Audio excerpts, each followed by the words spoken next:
Before we dive into the world of 90s comedy classics, don't forget to hit that like button and subscribe to the channel for more movie content.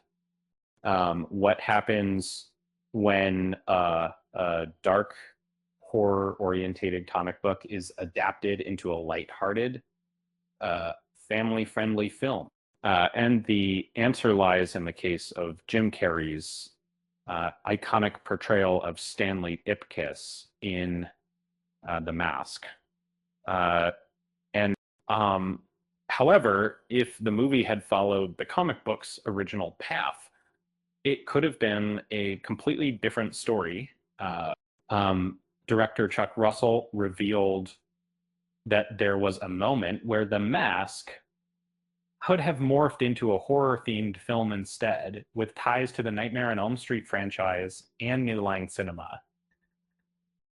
This alternative version would have excluded Jim Carrey from the iconic role, potentially changing the course of the film's history. Russell's involvement with the Nightmare on Elm Street franchise and New Line Cinema might have resulted in a funnier adaptation of The Mask, one that could have occurred before.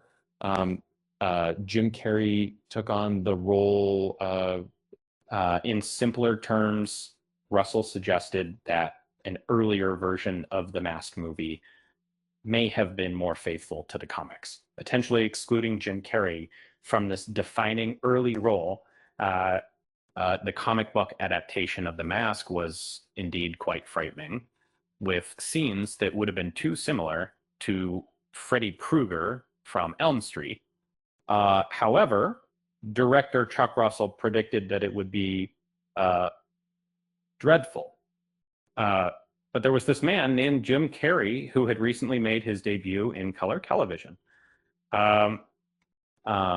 convincing the studio executives to agree with the casting of Jim Carrey as Stanley Ipkiss in The Mask was an uphill battle for director Chuck Russell.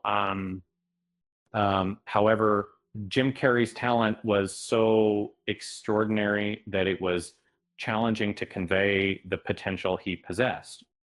He served as a singular source of inspiration throughout the entire project, and by the time they finished refining the script, it embodied Jim Carrey's essence. The Mask was forever changed by Jim Carrey.